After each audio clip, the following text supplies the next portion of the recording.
Hola, buenas tardes, bienvenidas y bienvenidos a todos. Estamos en los encuentros de Infobae. Esta vez tengo el honor de estar charlando en esta tarde llena de gente en la rural con Hernán Banoli. Hernán es autor de, entre otros muchos títulos, Arte Folk Americano. Ahora le vamos a preguntar a Hernán qué es.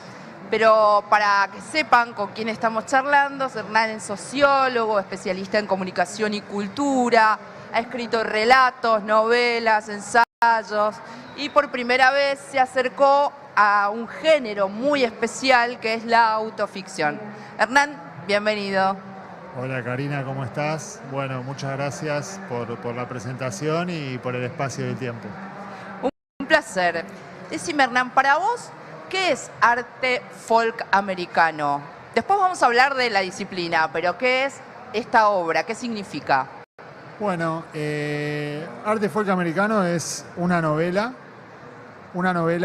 que habla sobre una persona que se va a vivir a Estados Unidos y mientras que vive allá con su pareja, decide aprender a embalsamar animales, ¿no? Le llama mucho la atención que en esa zona que se llama el Midwest de Estados Unidos hay una tradición muy antigua y muy fuerte de animales embalsamados, que tiene que ver un poco con la relación que tienen los Estados Unidos con la caza, ¿no? Con la disciplina esa y una relación también muy aguerrida y muy fuerte con la naturaleza. Entonces esta persona empieza a aprender a embalsamar animales por un interés que le despierte, por una curiosidad que le despierta la disciplina y porque también, bueno, se hace algunas preguntas sobre qué es el arte, qué es la artesanía, cómo coexisten, cómo son los límites entre esas dos cosas. Y cuando empieza a hacer ese aprendizaje, se encuentra con una serie de compañeros de ruta, de compañeros de aprendizaje que son veteranos de guerra, ¿no? Veteranos de guerra de las diferentes guerras que tuvo Estados Unidos, que Estados Unidos es un país que vive en guerra, entonces son muchas guerras recientes. Y bueno, a medida que va aprendiendo a embalsamar animales, que es algo que se cuenta un poco cómo son las técnicas a lo largo de la novela, reflexiona un poco sobre su relación con Estados Unidos y sobre la sociedad norteamericana, esta sociedad tan paradójica, ¿no? Bueno, por un lado con una economía tan pujante, digamos, con esta cuestión de ser la primera potencia mundial, y por otro lado, bueno, con gente que la verdad que sufre mucho, que lucha por sobrevivir, que vive en un estado de mucha cercanía con las armas y con la violencia. Entonces, bueno, se van jugando esas dos cosas. Y bueno, esta persona, da la casualidad de que soy yo, entonces tiene ese componente un poco autobiográfico. Bien. Eso que decías de la relación de la naturaleza, la caza, las guerras, pero vos te acercaste de una manera particular, dado que sos vos que viene con ese componente autobiográfico, a la tangibilización de la muerte. ¿Y qué se hace con la muerte? La reconvierto y trato de engañarla, entonces embalsamo un animal y le hago creer que eso es una continuación de la vida. Es la manera de asumir que la muerte llegó hasta acá y eso desaparece, el alma de ese animal desaparece. ¿Qué es la muerte? ¿Cómo se aborda en el libro y en esta manera de ir contando el paso a paso de cómo es ser taxidermista, la presencia constante de la muerte? Bueno, yo creo que ese personaje, que de momento soy bastante yo, de momento soy un poco yo, no llega al aprendizaje de la taxidermia pensando específico o en busca de alguna pregunta o respuesta sobre la muerte, pero se encuentra con eso, digamos, ¿no? Por un lado hay algo muy material de la muerte que creo que en la cultura y en nuestra vida cotidiana y en cómo vivimos nosotros está muy escondido, ¿no? Pensamos siempre acerca de la muerte en términos muy simbólicos. Y hay algo muy material de la muerte, ¿no? Somos cuerpos que se descomponen, somos cuerpos que tienen procesos internos y que cuando uno muere se detienen. Entonces hay una aproximación muy cercana y muy visceral a ese costado más, si se quiere decir, físico de la muerte. Y después, por otro lado, que esto sí era algo con lo cual el personaje ya iba un poco en la cabeza, está esa pregunta por cómo se le rinde tributo a los muertos, por cómo se recuerda a los muertos, por cuál es la relación entre la apariencia física y cómo se construye la memoria sobre alguien, sobre un ser querido y la muerte. Y bueno, me parece que en el caso de la taxidermia es una disciplina que evoca al animal en vida, ¿no? Evoca a ese ser en vida. Y al contrario, todo lo que hacemos nosotros, digamos que hoy en día la momificación ya no está muy bien vista y embalsamar personas tampoco, pasa en algunos lugares, pero no es algo que se dé con tanta frecuencia. Como nosotros nos preocupamos mucho por ocultar todos los rastros de la memoria y los signos de la muerte. Y eso pasa en un momento en el cual lo que a mí me gusta pensar como personas no humanas, que son los animales, yo creo que los animales son personas. Otra cosa que es muy llamativa del proceso de relación cercana con los cuerpos muertos es ver lo parecidos que somos con los animales. Tenemos las mismas terminaciones nerviosas, tenemos estructuras óseas muy similares, todos los cartílagos son prácticamente iguales, o sea, y entonces, bueno, también cómo se evoca a los seres queridos en general, y ese ser querido puede ser un animal. Entonces, la taxidermia tiene una cuestión que se vincula con el homenaje y también tiene una cuestión muy cosificadora, ¿no? Muy de exponerlo al animal. Y bueno, esas son cosas que van apareciendo, todas estas preguntas alrededor de la muerte y cómo recordar a los seres queridos que no están y cómo se relaciona uno con su propia muerte y con su propia desaparición física, aparecen un poco a medida que el personaje va aprendiendo a embalsamar. Como lectora, yo te lo decía antes de que empezáramos acá, a mí me resulta una obra incómoda, pero una obra que no puedo dejar de leer, que me va llevando como una cosa vertiginosa, medio lúgubre, pero a la vez fantástica. ¿Qué te pasó a vos conociendo esos personajes, o algunos? Porque imagino que algunos serán una construcción propia de la ficción y algunos otros serán tus compañeros reales de ese camino. ¿Qué te pasó a vos cuando decidiste que sea una obra autobiográfica? ¿Cómo lo viviste desde lo emocional?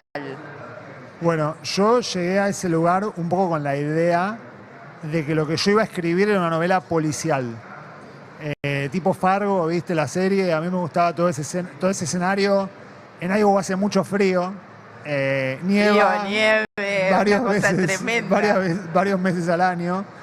Y yo pensaba construir, con el trasfondo de la taxidermia, una novela policial con un asesino que quizás fuera un taxidermista.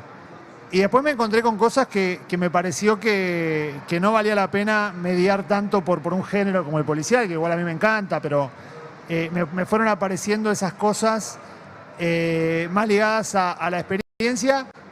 Y yo igual les decía a las personas que estaban ahí conmigo que yo... había una relación muy franca, ¿viste? Yo les decía que los iba a usar como personajes. Hay veces que me paraba un poco y hacía algunas notas de voz para acordarme de algunas cosas. Documenté todo con fotografías. O sea, fue un proceso que se fue dando naturalmente, el de la escritura de la novela, y en el cual también los hice un poco partícipes a ellos, que por supuesto se me burlaban y se me reían porque yo era una persona que era... Ellos nunca habían visto una persona de América del Sur, digamos, ¿no? Digamos, hay una distancia cultural bastante grande con nosotros y con esa parte de Estados Unidos. Y cuando les decía que escribía, iba a hacer un libro, se lo tomaban un poco a la risa. Yo también hacía un tipo de taxidermia que no era tan parecida a la que hacían ellos, o que tenía algunas cosas un poco más extrañas.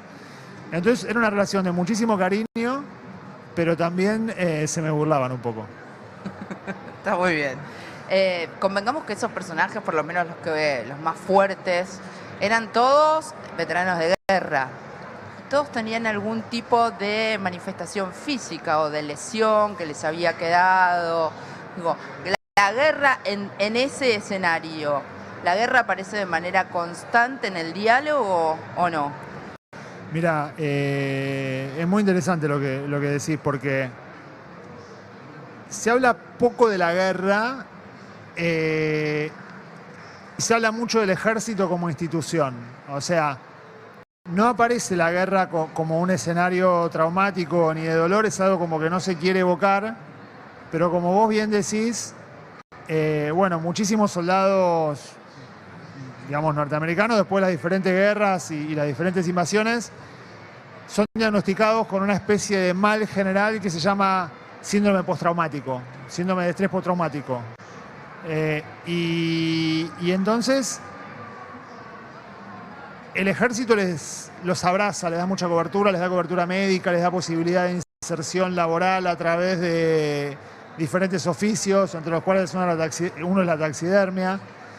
Entonces, está presente todo el tiempo a través de la institución, ¿no? Es como, el ejército es como un Estado adentro del Estado, por decirlo de alguna manera, y está muy presente en la vida. Después hay una valoración muy alta de la figura del excombatiente, digamos, la sociedad les tiene mucho respeto, les agradece casi permanentemente, tienen descuentos, hay artículos que son exclusivos para ellos, es decir, hay todo un sistema de cobertura bastante grande, y después que siguen manejando armas, ¿no? Uno diría, bueno, me voy de la guerra, la pasé muy mal, sufrí muchísimo, no quiero saber más nada con eso. Y no es así. Siguen manejando armas y siguen cazando, ¿no? Que, digamos, siguen matando otros seres, que en este caso son animales, que también son seres sintientes, pero no se tematiza la guerra, no se tematizan escenas de la guerra, en los diálogos, en las conversaciones, en las representaciones. Se habla más bien de lo que viene después, o de lo que tiene alrededor. De las consecuencias. De las consecuencias y de lo que les queda a ellos en el cuerpo de esa guerra. Como vos decías, trastornos de memoria, trastornos de equilibrio, trastornos de respiración, todo tipo de trastornos. ¿Y a vos qué te pasaba, como a vos y al protagonista, a ambos, al escritor y al protagonista? ¿Qué te pasaba con el acercamiento a las armas y con la caza en particular? Porque es una disciplina muy alejada de nuestra cultura. Sí, totalmente. El primer día, cuando yo empecé, me di cuenta de que ellos daban por sentado que yo sabía cazar y que yo me iba a montar un negocio de taxidermia en Buenos Aires cuando volviera. Acá en Palermo. Claro. Sí, tal cual. Y yo le dije, no, bueno, yo vengo a aprender la técnica, me interesa, capaz que en un futuro lo hago. Y bueno, con las armas uno tiene, digamos, yo en lo personal tengo una relación muy ambivalente, porque por un lado, obviamente que me producen temor y me producen cierto rechazo, y por otro lado también un poco de fascinación y de atracción producen. Entonces, bueno, en algún momento practiqué, me enseñaron a disparar y todo, pero cuando uno va a un bar y ve que llega un tipo con un arma y la deja en la mesa de entrada, la verdad que le agarra un poco de miedo porque no estamos acostumbrados. Yo, digamos, nunca esperé que fuera tan fluida y tan cotidiana esa relación con las armas. Otra parte que me pasaba como lectora, en esto que yo te decía, es un libro incómodo, digo, pero la incomodidad se me hacía física, fue cuando aparece tu proyecto de venir a la Argentina a poner una casa para embalsamar animales domésticos. Y ahí casi muero. Y me estaba con mi perro leyendo a los pies, me imaginaba en situación. O sea, ¿qué te pasó a vos? ¿Cómo fue eso? ¿Fue parte de la ficción? ¿Fue parte de, bueno, la respuesta de ellos para decir, bueno, cuando vuelvo a Argentina voy a hacer tal cosa? Bueno, mira, hay varios elementos ahí en eso que estás diciendo. Por un lado, para mí era una hipótesis de trabajo hacer eso. Quería ver qué onda, pero tenía un poco la idea de ver qué pasaba cuando el animal que se está embalsamando no es un animal que el cazador ve una vez en su vida y liquida de un tiro, sino que es un animal con el que uno tiene una relación de cercanía, de afecto, de amor, que forma parte de su familia, como puede ser un animal de compañía que uno tiene en su casa, ¿no? Y a mí lo que me pasa con eso, o lo que me pasaba con eso, es que yo sentía que cuando uno pierde un animal de compañía, lo que se llama una mascota, es muy difícil conservar memorias de esa mascota, ¿no? Porque, bueno, en general la memoria que nosotros tenemos de la relación con otro es sobre situaciones concretas y afectuosas pero mucho también sobre su discurso, sobre su lenguaje. Claro. Y al no tener lenguaje los animales, a mí me parecía que la taxidermia podía ser una herramienta para pensar en una dimensión, si se quiere, utópica, algún tipo de monumento mortuorio hacia animales que nos hicieron mucho bien o con lo que tuvimos relaciones muy fuertes, muy personales, muy vitales. O sea, mi idea no era exactamente embalsamarlos tal como eran, sino utilizar parte de su pelaje para hacer un monumento a cómo habían sido. Pero bueno, fue una hipótesis de trabajo que quedó ahí. Fue descartada, fue descartada, como tantas otras. Bien. Escúchame, Hernán, ¿cómo fue el proceso? Porque nunca habías escrito autoficción. Para vos, digo, ¿en qué momento esto del cambio de la novela policial, estilo Fargo? Dijiste, bueno, no, me involucro mi realidad, las personas con las que me vinculo, las expongo, digo, porque esto es una decisión que no solo te afecta a vos como autor, sino a los que están alrededor tuyo. ¿Cómo fue eso? Bueno, sí, es cierto lo que vos decís. Yo en otros libros que tengo publicados no había escrito sobre mí, digamos, o sobre una experiencia. Uno siempre escribe sobre una experiencia personal un poco y siempre las cosas que le van pasando van afectando lo que uno escribe, ¿no? Pero en este caso yo tengo la idea de que cuando una persona escribe, y creo que todos somos escritores hoy en día, algunos publican en Facebook, otros mandan mails, otros mandan WhatsApp, pero todos estamos escribiendo y estamos usando el lenguaje para llegar a otra persona. Escribidores, digamos, más que escritores. Bueno, escribidores, pero que publicamos a veces también. Entonces, a mí me parece que uno se tiene que dejar un poco atravesar por la vida, ¿no? Cuando le van pasando ciertas cosas y va teniendo ciertas experiencias y no puede empezar siempre con un plan preconcebido que después va y lo ejecuta tal como lo había pensado. Yo cuando estuve viviendo ahí en Estados Unidos, bueno, pasé por una separación, que después también fue un divorcio, y eso aparece un poco en la novela, y al estar tan, digamos, conmovido por una experiencia personal, me parece que en ese momento la escritura reclamó un poco hacerse personal, con todas las dificultades que lleva implícitas contar una separación o contar un divorcio, ¿no? Porque no es fácil. A todas las personas que se han separado saben que es un proceso doloroso, que se produce un duelo que tiene diferentes etapas, que muchas veces las pasiones están muy entreveradas y mezcladas con la capacidad que tiene uno de hacer un balance o de razonar sobre lo que le pasó. Y entonces, por un lado es una experiencia que es bastante universal y bastante fuerte, y por otro lado me parecía un desafío hacerlo, un desafío escribir una novela sobre una separación, sacando de esa novela sobre una separación todas las cosas que yo podía considerar que no eran dignas de ser contadas en una novela, ¿no? Que eso es lo que después, por otro lado, algunos lectores o alguna gente me dijo, bueno, yo quería saber más. Quería más mugre, quería más cosas de la separación. Y yo lo entiendo porque todos somos morbosos, ¿no? A todos nos gusta los programas de chimentos y esas cosas. Pero en mi caso me pareció que aparece algo de eso, tal vez un poco matizado, en algunos momentos un poco más directo. No es que esquivé el bulto, digamos, me parece que aparece un poco, pero no quería que fuera protagonista, porque era sobre otra cosa la novela. No aparece la dramatización que puede tener una separación y la cosa más humana, digamos. La cosa más humana, las peleas, la chicana, toda esa cosa, yo la te dejar al lado. Hay algunos momentos capaz que son un poco más o menos violentos, hay algunos momentos en los cuales se nota que hay una distancia que se va acrecentando, ¿no? Porque es muy difícil saber cuándo empieza y cuándo termina una separación, ¿no? Hay un momento que uno dice, bueno, chau, no nos vemos más, no vivimos más juntos, etcétera. Pero bueno, son todos procesos que uno después cuando los reconstruye mirando para atrás, es difícil. Que no son lineales. No son lineales. No son lineales, no hay una cronología, digo, eso es un vaivén, sin duda.